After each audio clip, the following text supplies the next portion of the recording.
नमस्कार, जन टीवी उत्तराखंड में आप सभी का स्वागत है। मैं हूं आपके साथ सुनिधि शुक्ला। बुलेटिन की शुरुआत से पहले एक नजर हेडलाइंस पर। अडानी ग्रुप के खिलाफ जांच की मांग, कांग्रेस का आज देश भर में प्रदर्शन। उत्तराखंड में एलआईसी और एसबीआई दफ्तरों के बाहर विरोध प्रदर्शन।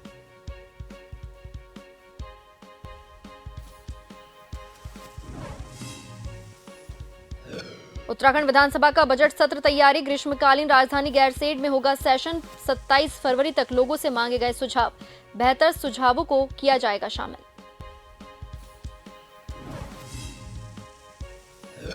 राज्य आंदोलनकारियों को 10% क्षैतिज आरक्षण की आस, आगामी कैबिनेट बैठक में मिल सकती है प्रस्ताव को मंजूरी। 2004 से 11 तक मिला था लाभ।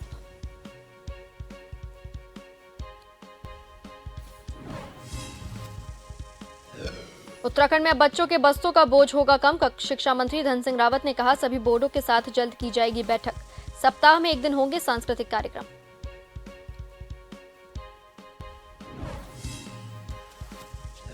झारखंड नदी में खनन सामग्री निकासी शुरू, डीएलएम आनसिंह ने की शुरुआत। निर्माण कार्यों को मिलेगी गति, 15 जून तक 23 लाख टन खनिज निकासी का रखा लक्ष्य।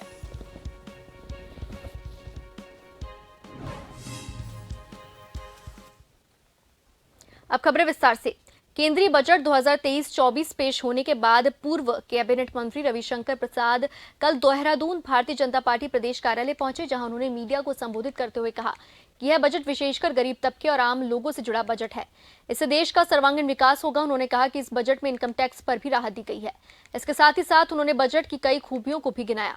वहीं कांग्रेस प्रदेश अध्यक्ष करण मेहरा ने कहा कि लगातार भाजपा के नेता और प्रवक्ता घूम घूम कर बजट की विशेषताओं को बताने के लिए राज्य में जा रहे हैं। इसकी आवश्यकता इसलिए पड़ी क्योंकि जिस प्रोडक्ट की गुणवत्ता खराब होती है उसके प्रचार प्रसार की आवश्यकता अधिक पड़ती है। इस बजट के केंद्र में भारत का कृषि विकास, 20 लाख करोड़ का क्रेडिट की व्यवस्था है, हाईएस्ट एवर, सबसे अधिक। और उसमें टेक्नोलॉजी का प्रयोग हो, यह बहुत जरूरी है। इसलिए स्टार्टअप मूवमेंट को एग्रीकल्चर में लाया जाए। आपको जानकर खुशी होगी कि भारत स्टार्टअप मूवमेंट 15 से शुरू हुआ प्रभावी रूप से, आज 90,000 स्टार्टअप हैं देश में। दुनिया की तीसरी बड़ी स्टार्टअप ताकत भारत बन गया है। और 100 यूनिकॉर्न है। यूनिकॉर्न का मतलब क्या होता है? जिसका रेवेन्यू $1 बिलियन, यानी 7,000। देखिए, जब किसी प्रोडक्ट में कमी होती है तो उसको ढकने के लिए एडवर्टीजमेंट से लेके दुनिया भर की चीज़ें की जाती हैं। इस बजट में तमाम कमियां हैं। इस बजट में कृषि का बजट घटाया गया है, स्वास्थ्य का बजट घटाया गया है, शिक्षा का बजट घटाया गया है, रोज़गार किस तरीके से दिया जाएगा उसका कहीं जिक्र नहीं है, और बैंक्स और इनकी जो इक्विटी और इनके शेयर्स के जो डूबने का खतरा है उससे कैसे राहत दी जाएगी उसका कोई जिक्र नहीं है। 7 लाख रुपये तक टैक्स में छूट की बात कही है। लोगों के पास 7 लाख रुपये आने की स्थिति कहाँ से आएगी इसका कहीं जिक्र नहीं है। जो 6 लाख कमाते थे आज वो 4 लाख मांगे, तनख्वाहें घटी हैं। गैरसैंण विकास परिषद की बैठक समाप्त होने के उपरांत विधानसभा अध्यक्ष रितु खंडूरी ने कहा कि 2021 के बाद पहली बार यह बैठक हुई है और गैरसैंण में जितने भी विकास कार्य हुए हैं उस पर गहन चर्चा आज हुई। इसके साथ ही विधानसभा अध्यक्ष रितु खंडूरी ने यह भी बताया कि गैरसैंण में 128 कार्य चल रहे थे, जिनमें से कि 119 कार्य पूरे हो चुके हैं और बचे गए कार्यों पर भी निरंतर काम जारी है।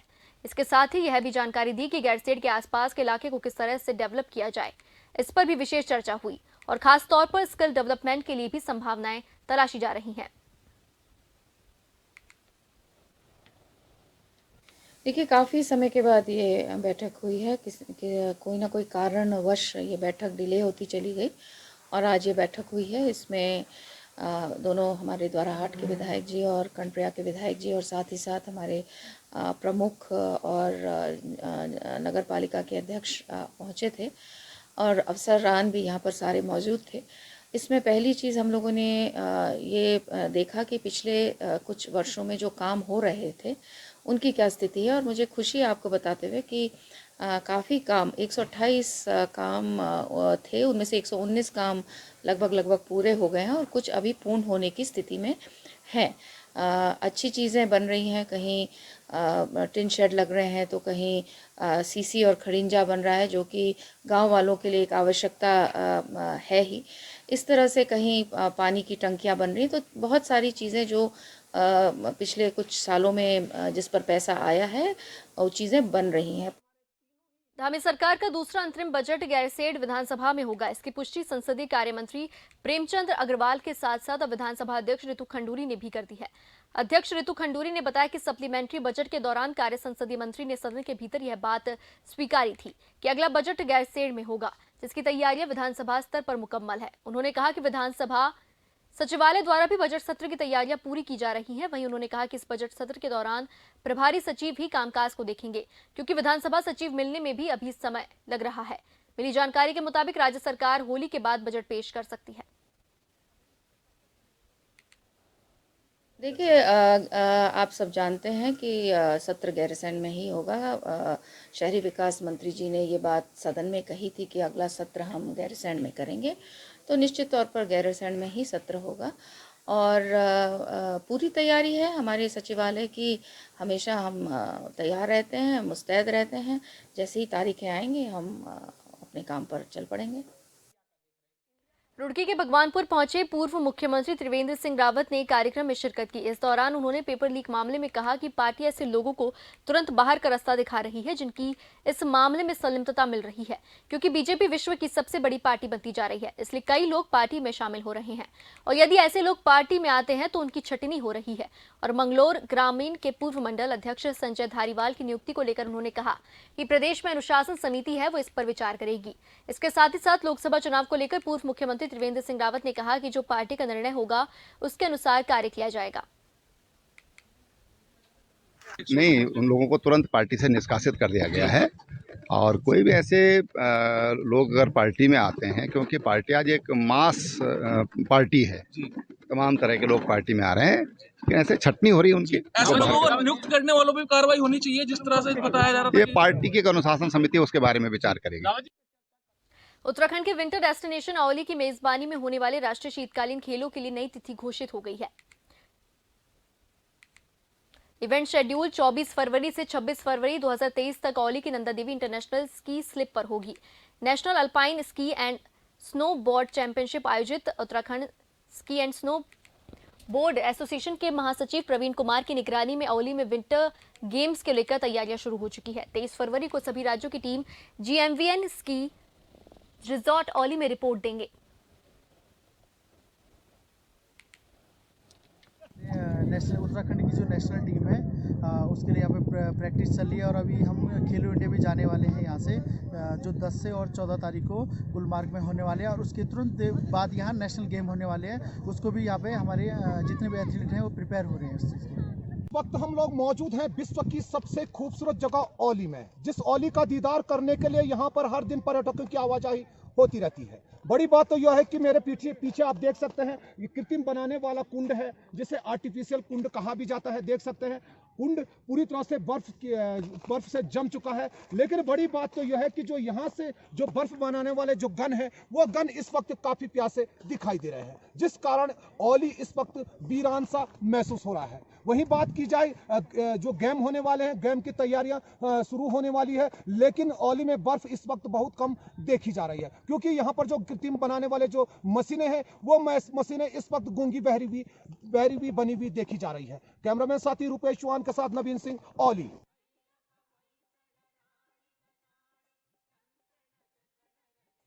काशीपुर में बीते 2 दिन पूर्व रामनगर रोड स्थित बंद पड़े एक मकान में मिली मुकेश नामक ट्रांसपोर्ट ब्रोकर की लाश के मामले में पुलिस ने आज खुलासा करते हुए हत्या में संलिप्त 3 अभियुक्तों को गिरफ्तार करते हुए पूरे मामले का खुलासा कर दिया। काशीपुर कोतवाली में सीओ काशीपुर और पुलिस अधीक्षक काशीपुर ने संयुक्त रूप से पूरे मामले का खुलासा किया। दरअसल आरोपी मृतक की बाइक बेचने निकले थे। इस दौरान पुलिस ने तीनों को दबोच लिया। पुलिस ने उनके कब्जे से चाकू, सरिया, मृतक की मोटरसाइकिल और उसका मोबाइल फोन बरामद किया है।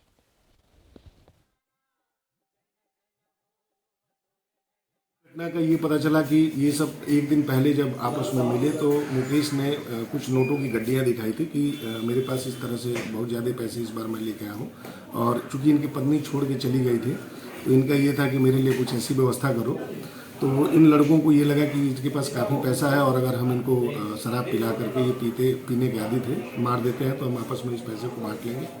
और इसी के कारण इन्होंने शाम को दारू पिलाने के बाद राड से वार किया। जब ये काफ़ी नशे में हो गए और जब ये वहाँ पे बेहोशी की हालत में रहे तो फिर उनको चाकू ले आकर के उनके गर्दन पे भी इन्होंने वार करी। और वार करने के बाद फिर चूँकि उस समय बाडी ठिकाने नहीं लगा पाए तो इनका ये कहना था कि हमने बाडी लपेट करके उसमें रख दी थी। हमारा ये था कि जब सब कुछ सामान्य हो जाएगा तो हम फिर ले जाकर के दूर कहीं जंगल में फेंक देंगे। में प्रेस वार्ता कर जानकारी देते हुए बताया कि आगामी 9 फरवरी से दुग्ध उत्पादकों को बड़ा तोहफा दिया जा रहा है, जिसमें उन्होंने बताया कि दुग्ध उत्पादकों को क्रय मूल्य में 2 रुपए की वृद्धि के तहत अब 41 रुपए के बजाय 43 रुपए का भुगतान किया जाएगा। इस फैसले से दुग्ध उत्पादकों में खुशी का माहौल है। वहीं उन्होंने जानकारी देते हुए बताया कि आंचल की ब्रांडिंग अन्य क्षेत्रों में भी की जा रही है, जिसके तहत मारचुला, मोलेखाल, मानिला जैसे क्षेत्रों में आंचल दूध और अन्य दुग्ध पदार्थ की सेल की जा रही है। और इसी क्रम में नैनीताल जनपद के बाहरी क्षेत्रों में आंचल की बड़े पैमाने पर ब्रांडिंग की जाएगी। वहीं बरेली सहित आसपास के अन्य क्षेत्रों में भी आंचल ब्रांड का विस्तार किया जाएगा। कितना पैसा मांगत हूँ? 20,000 मांगत हूँ। का कहत हूँ 20,000 ना दे पेबू तो? कि अगर पैसा जमा करे तो पहले आ जाए, आना पैसा जमा करब तो बहना आई रुक के आई पैसा। मामला हमारे ग्राम सभा में आवास है, आवास के नाम पर लूट मचाए रखे हैं ग्राम सभा प्रधान जो कि अरविंद यादव, जो कि कहाँ गुहार लगा चुके हैं? जिला पर डीएम के यहाँ लगा चुके हैं। डीएम साहब से मिले आप? डीएम साहब से नहीं मिले, डीएम साहब से बात नहीं हुई। वहाँ पर पत्र दिए, वहाँ पर फिर ब्लॉक पर आए, वीडियो साहब से कहें, सेक्रेटरी साहब जहाँ सही किए हैं। लाभार्थी घूम रहे हैं, ये लोग कह रहे हैं कि प्रधान द्वारा पैसा मांगा जा रहा है। हमने गांव में मना कर दिया है कि 1 रुपए किसी को देना। अडानी मामले में हिंडनबर्ग की रिपोर्ट सामने आने के बाद विपक्ष की ओर से लगातार सत्ता पक्ष को घेरा जा रहा है। कांग्रेस ने आज संसद से लेकर सड़क तक केंद्र सरकार को घेरने की कोशिश की। वहीं राष्ट्रीय नेतृत्व के दिशा निर्देश के बाद उत्तराखंड में भी कांग्रेस पार्टी के नेताओं ने एलआईसी और एसबीआई के दफ्तरों के बाहर केंद्र सरकार के खिलाफ जमकर विरोध प्रदर्शन किया। आपको बता दें कि देहरादून में एसबीआई बैंक मुख्यालय के बाहर कांग्रेस प्रदेश अध्यक्ष करण मेहरा के नेतृत्व में कांग्रेस कार्यकर्ताओं ने जमकर विरोध प्रदर्शन किया। इस दौरान प्रदर्शनकारियों की पुलिस से धक्का मुक्की भी हुई। कांग्रेस प्रदेश अध्यक्ष करण मेहरा का कहना है कि मोदी सरकार ने गौतम अडानी को लाभ पहुंचाया है। सरकार यदि सही है तो इस पूरे मामले की जांच कराने से क्यों बच रही है। कांग्रेस प्रदेश अध्यक्ष करण मेहरा ने कहा कि सरकार जानबूझकर इस पूरे मुद्दे से पल्ला झाड़ने की कोशिश कर रही है और सदन में भी चर्चा से बच रही है। पहले भी सरकारों ने जो कंपनीज हैं उनको संरक्षण दिया कि वो आगे बढ़ सके, लेकिन मोदी जी की सरकार में कुछ चंद उद्योगपतियों को देश को लूटने की छूट दी गई, जो आज एक्सपोज हो गया है। इतना बड़ा नाटक कि हमारा ही पैसा एलआईसी के डायरेक्टर्स के मना करने के बाद भी एलआईसी की इक्विटी और शेयर्स अडानी को दिए गए। स्टेट बैंक्स जैसे बैंकों से लोन कम, बिल्कुल बहुत ही मिनिमम उसमें कागजातों पे दे दिया गया, और जिससे जो देश की बड़ी परिसंपत्तियां थी, रेल के हमारे रेलवे डिपार्टमेंट की कई संपत्तियां, एयरपोर्ट्स, पोर्ट्स जिसमें बंदरगाह जिनको कहते हैं, उनको औने पौने दाम पे अडानी को देने का काम किया गया। जिसके पास कुछ नहीं था वो मालिक देश का बन गया। देखिए, हिंडनबर्ग ने जो रिपोर्ट अडानी समूह के परिप्रेक्ष्य में सार्वजनिक की है, जिसकी वजह से पूरे देश के अंदर जो है आम जन जो है अपने आप को असहज महसूस कर रहा है, और तमाम विपक्षी दल इस बात की मांग कर रहे हैं कि इस रिपोर्ट के सार्वजनिक होने की वजह से शेयर बाजार में जो अडानी के शेयर हैं वो गिर गए हैं, और वो पहले नंबर से जो है 22वें नंबर पर आ गए हैं। तो इसकी जांच होनी चाहिए, चाहे सुप्रीम कोर्ट इसकी जांच करे या संयुक्त संसदीय दल की जो समिति है जेपीसी जो है उसके माध्यम से कराए, लेकिन सरकार तो जांच कराने। नैनीताल दुग्ध उत्पादक सहकारी संघ के अध्यक्ष मुकेश बोरा ने बताया कि 9 फरवरी से दुग्ध उत्पादकों को एक बड़ा तोहफा दिया जा रहा है। यह जानकारी उन्होंने प्रेस वार्ता के दौरान दी, जिसमें उन्होंने बताया कि दुग्ध उत्पादकों को क्रय मूल्य में 2 रुपए की वृद्धि के तहत अब 41 रुपए के बजाय 43 रुपए का भुगतान किया जाएगा। इस फैसले से दुग्ध उत्पादकों में खुशी का माहौल है। वहीं उन्होंने जानकारी देते हुए बताया कि आंचल की ब्रांडिंग अन्य क्षेत्रों में भी की जा रही है, जिसके तहत मारचुला, मोलेखाल, मानिला जैसे क्षेत्रों में आंचल दूध और अन्य दूध उत्पादों की सेल की जा रही है। और इसी क्रम में नैनीताल जनपद के बाहरी क्षेत्रों में आंचल की बड़े पैमाने पर ब्रांडिंग की जाएगी। वहीं बरेली सहित आसपास के अन्य क्षेत्रों में भी आंचल ब्रांड का विस्तार किया जाएगा। उत्पादकों को अच्छा मूल्य मिले, और लगातार वो पूरे दुग्ध संघों की और फेडरेशन की मॉनिटरिंग कर रहे हैं, और लगातार उत्पादकों के हितों के लिए सरकार के माध्यम से भी माननीय मंत्री सौरभ बहुगुणा जी का प्रयास है और उन्हीं के मार्गदर्शन और उन्हीं के निर्देश पर, क्योंकि पिछली बार जब वो सामान्य निकाय बैठक में आए थे तो उनने अपने संबोधन में भी कहा था कि दुग्ध क्रय दरें बढ़ाइए, हमको निर्देशित करा था और उसमें सामान्य निकाय ने भी अनुमोदन दिया था कि 16 फरवरी या 1 मार्च से दरें बढ़नी चाहिए। उसमें मैंने माननीय मंत्री जी के निर्देश में और सामान्य निकाय के निर्देश पर दरें बढ़ाने। मोदी सरकार द्वारा देश की विभिन्न एसबीआई की शाखाओं द्वारा अडानी ग्रुप को बेतहाशा लोन देने के बाद ग्रुप के शेयर बाजार गिरने से पूरे देश में संकट के बादल गहराने लगे हैं, जिसके चलते कांग्रेस कार्यकर्ताओं ने रुड़की के सिविल लाइन स्थित भारतीय स्टेट बैंक की मुख्य शाखा के बाहर धरना प्रदर्शन कर केंद्र सरकार के खिलाफ विरोध प्रदर्शन किया। इस मौके पर कांग्रेस के नेता राजेंद्र चौधरी और पूर्व मेयर यशपाल राणा ने मोदी सरकार पर साफ साफ आरोप लगाया कि मोदी सरकार की शह पर जानबूझकर अडानी ग्रुप को विभिन्न बैंक शाखाओं से लोन दिलाया गया। जो हमने धरना प्रदर्शन कांग्रेस कर रही है, इसमें मुख्य बात यह है कि जिस तरह से केंद्र सरकार ने तमाम सरकारी संस्थान जो इस देश की रीढ़ थी, जो इस देश के विकास में महत्वपूर्ण रोल अदा कर रहे थे, वो सब बेच दिए एक अडानी के नाम। एक ऐसा ठग जिसने फर्जी रिपोर्ट बनाकर इस देश के संस्थानों से वित्तीय कर्ज लिया, उसमें आज जो अडानी, चूँकि हिंडनबर्ग ने जो रिपोर्ट दी है उसमें उसने 80 सवाल उठाए और एक भी सवाल का अडानी ग्रुप ने जवाब नहीं दिया। उसका नतीजा ये हुआ कि अडानी के जो शेयर हैं वो 75% तक गिर गए और आम जनता जिन्होंने उसका शेयर इस उम्मीद से खरीदा था कि ये देश की उभरती हुई कंपनी है, ये लाभ दे रही है, इसमें हमारा जो निवेश होगा उससे लाभ होगा, उनका पैसा डूब गया। तो हम इसमें जो है मांग कर रहे हैं, इसमें सीबीआई जांच की मांग हो, इसमें जॉइंट पार्लियामेंट्री कमेटी बने, इसमें सुप्रीम कोर्ट के एक न्यायाधीश की मौजूदगी में इसकी जांच हो, पार्लियामेंट्री जांच हो, तो इसमें दूध का दूध और पानी का। लक्सर में आज कांग्रेस कार्यकर्ताओं ने स्टेट बैंक के बाहर भाजपा सरकार के खिलाफ जमकर प्रदर्शन किया और भाजपा सरकार मुर्दाबाद के नारे लगाए। वहीं इस दौरान कांग्रेस के प्रदेश महामंत्री राजेश रस्तोगी ने कहा कि अडानी ग्रुप ने मोदी सरकार के इशारे पर बहुत बड़ा घोटाला किया है। खरबों रुपया उन्होंने देश की जनता का लूट लिया और अब देश को छोड़कर भागने की तैयारी कर रहे हैं। उन्होंने कहा कि आज जब गरीब किसान बैंकों में आता है तो उन्हें पैसा खर्च करने के बाद भी चक्कर काटने पड़ते हैं, फिर भी उनका लोन मंजूर नहीं होता और अडानी को लाखों करोड़ों रुपए का लोन इस तरीके से दे दिया गया जैसे बैंक वालों की बाप की जागीर हो, मोदी सरकार की बाप की जागीर हो। उन्होंने कहा कि इस देश में गरीबों की उपेक्षा की जा रही है और अमीर को पूजा जा रहा है, जिसका कांग्रेस पुरजोर विरोध करती है।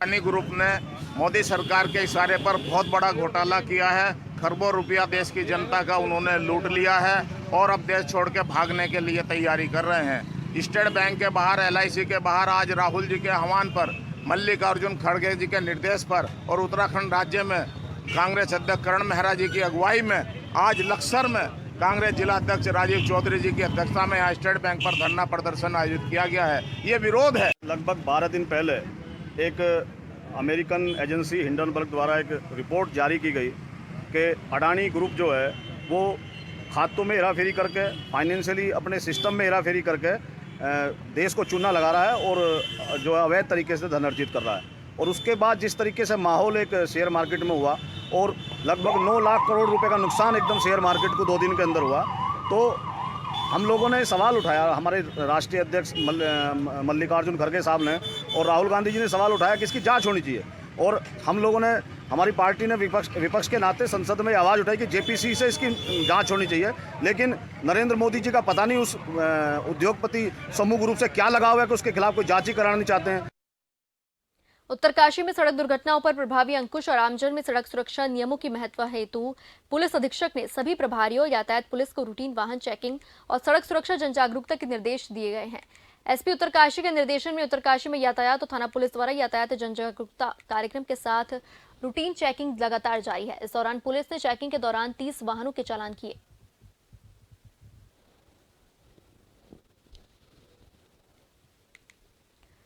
कांग्रेस का अडानी ग्रुप को लेकर राष्ट्रव्यापी विरोध प्रदर्शन जारी है। भारतीय जीवन बीमा निगम कार्यालय के बाहर विरोध प्रदर्शन किया गया। भारतीय स्टेट बैंक के कार्यालय के बाहर भी विरोध प्रदर्शन किया गया। प्रदेश अध्यक्ष करण मेहरा का एसबीआई के बाहर धरना प्रदर्शन रहा। अडानी ग्रुप को एसबीआई ने लोन दिया है और एलआईसी ने अपने पैसे से इस ग्रुप की कंपनियों में लगाए हैं, जिस पर विपक्षी ने मोदी सरकार को घेरने की योजना बनाई।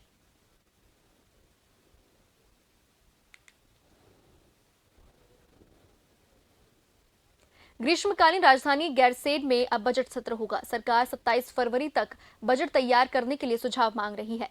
ईमेल और व्हाट्सएप के जरिए सुझाव मांगे गए हैं। बेहतर सुझाव को बजट में शामिल किया जाएगा।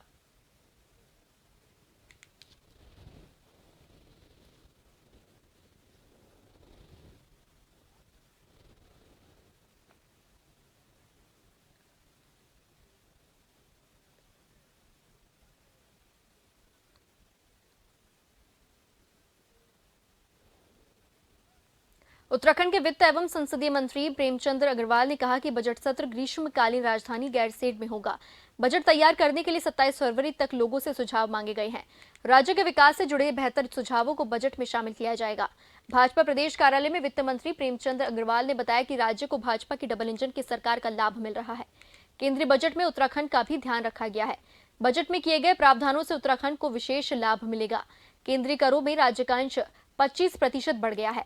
गत वर्ष केंद्रीय करों में राज्य का अंश लगभग 9,130 करोड़ था, जो अब लगभग 11,428 करोड़ हो जाएगा। राज्यों को 50 वर्ष के लिए दिए जाने वाले ब्याज मुक्त ऋण को 1 वर्ष के लिए बढ़ाया गया है। अग्रवाल ने बताया कि सरकार ने बजट पर लोगों से सुझाव मांगे हैं। इसमें ईमेल और व्हाट्सएप के माध्यम से सुझाव भेजे जा सकते हैं।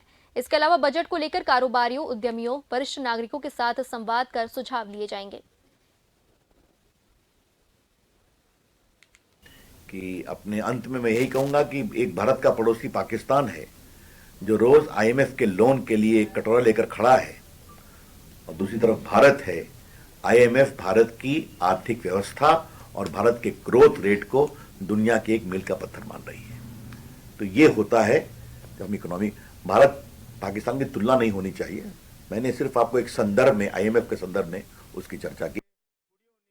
भारत जोड़ो यात्रा कन्याकुमारी से होते हुए देश के विभिन्न राज्यों से गुजरते हुए कश्मीर में समाप्त हो गई है, जिसके बाद देहरादून प्रदेश कांग्रेस कार्यालय में पार्टी के प्रदेश अध्यक्ष करण मेहरा ने भारत जोड़ो यात्रा में राहुल गांधी के साथ कदम से कदम मिलाकर चलने वाले पदाधिकारियों और लोगों को सम्मानित किया। वहीं भाजपा प्रदेश अध्यक्ष महेंद्र भट्ट ने करण मेहरा द्वारा पदाधिकारियों और लोगों को सम्मानित करने पर तंज कसते हुए कहा कि पटका देना, गुलदस्ता देना यह सम्मान का एक पार्ट हो सकता है, लेकिन राहुल गांधी के साथ जो लोग गए, उनके साथ जिन लोगों ने संघर्ष किया, उन्हें भी अच्छा तभी लगेगा जब कांग्रेस पार्टी उन्हें टिकट देकर उन्हें अपना उम्मीदवार घोषित करती है। गर्व से कह सकता हूं कि मेरे उत्तराखंड से 7 लोग भारत यात्री के रूप में चयनित हुए। केवल 197 लोग थे, जिसमें से 7 लोगों की बड़ी संख्या है हमारे उत्तराखंड से थी, और वो वहाँ भी हर यूनिट में टॉप पे थे। तो आज उनको हम यहाँ सम्मानित करने का काम कर रहे हैं। उनके अनुभवों को हम आपके साथ और खुद के साथ भी साझा करना चाहेंगे।